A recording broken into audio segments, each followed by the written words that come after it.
বাংলাদেশের রাজনৈতিক আকাশে ফের ঘনিয়ে এলো নতুন ঝড়।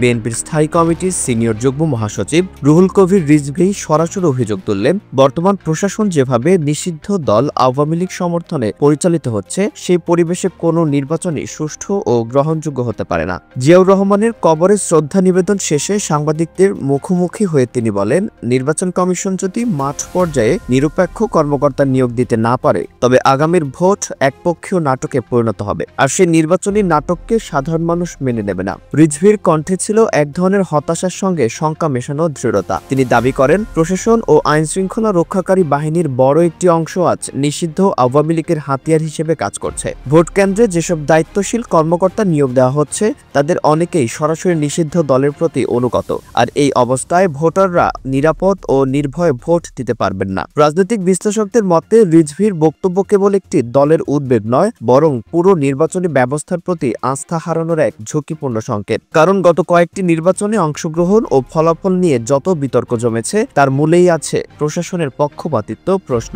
বিএনপি আওয়ামী লীগ ক্ষমতায় থাকা সময় থেকে বরাবরই বলে আসছে, আওয়ামী লীগের অধীনে কোনো অবাধ ও নিরপেক্ষ নির্বাচন সম্ভব নয়। আজকের বক্তব্য সেই পুরনো দাবিকে নতুনভাবে জোরালো করল। তবে এবার রিজভীর আক্রমণ আরও সুনির্দিষ্ট।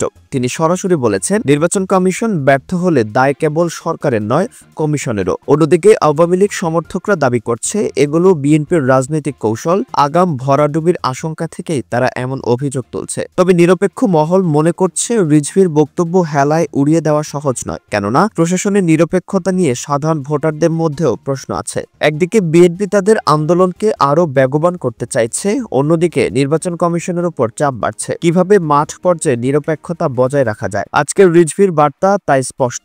যদি প্রশাসন থাকে এক নিষিদ্ধ দলীয় রঙে রাঙানো, আর কর্মকর্তারা হন অন্তর্বর্তী সরকারের বিশ্বস্ত, তবে সেই নির্বাচনে জনগণের অংশগ্রহণ থাকবে না, ফলাফল হবে প্রত্যাখ্যাত। বাংলাদেশের রাজনীতির উত্তপ্ত প্রেক্ষাপটে এই বার্তাই আজ আলোচনার কেন্দ্রে। নির্বাচন কেবল কমিশনের দায় নয়, রাজনৈতিক দলগুলোরও সততা আর প্রশাসনের নিরপেক্ষতার উপর টিকে আছে গণতন্ত্রের ভবিষ্যৎ।